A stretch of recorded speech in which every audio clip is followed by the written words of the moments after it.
There are dozens of spinach and feta pastry recipes on the web, and I've tried a few over the years, but what I like about this recipe today is that there's no need to cook anything first. Plus, I prefer the texture and the taste. They are super delicious, and here's how I did it.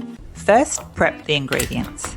Start by finely mincing a couple of cloves of fresh garlic. Thinly slice some red onions into half-moon slices. Chilli is optional. We like a little bit of heat, so I use a mild chilli which I slice thinly.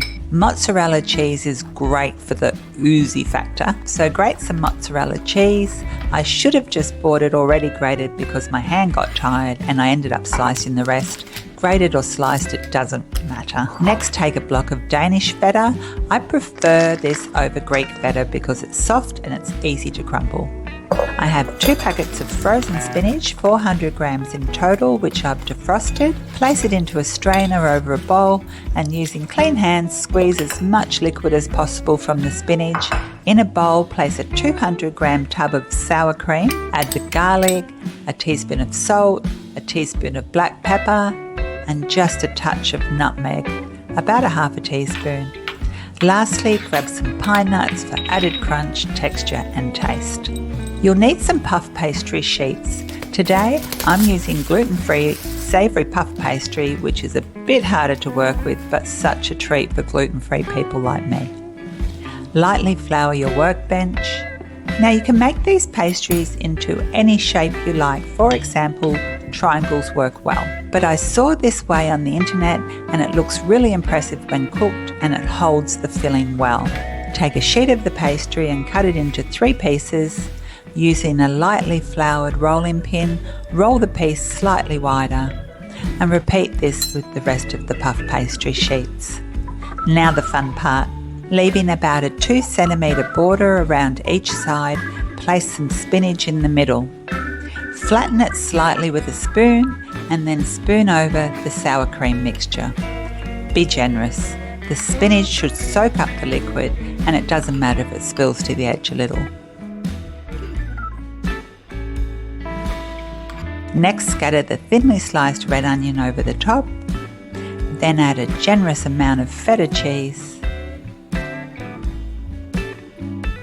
the mozzarella cheese, sliced or grated.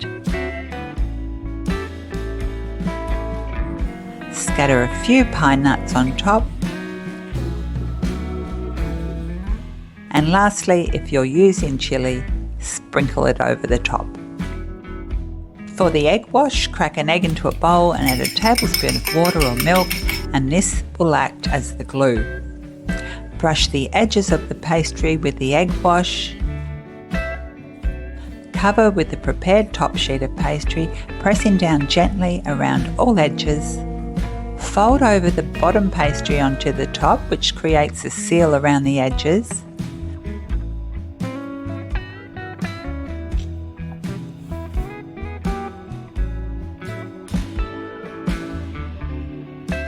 Dip a fork in flour and crimp all around the edges.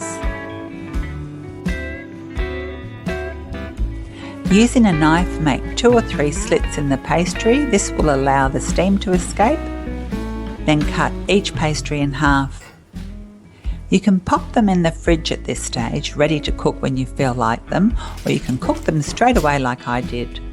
Line a tray with baking paper and place the pastries on the tray. Generously brush with the egg wash and, if you like, sprinkle some sesame seeds over the top. Place in a preheated oven of 200 degrees Celsius, which is 400 degrees Fahrenheit, for about 20 minutes or until the pastries are golden brown. I ended up making 12 individual pastries in total. Mike and I couldn't resist eating a half a dozen straight away. My mother-in-law recently gifted me a German cookbook with a similar recipe. It was just a big spinach pie actually, with different cheese and no onion. I liked the concept and I decided to try it with individual pastries, and the results were so good. Thank you so much for watching. Hopefully I'll see you again soon.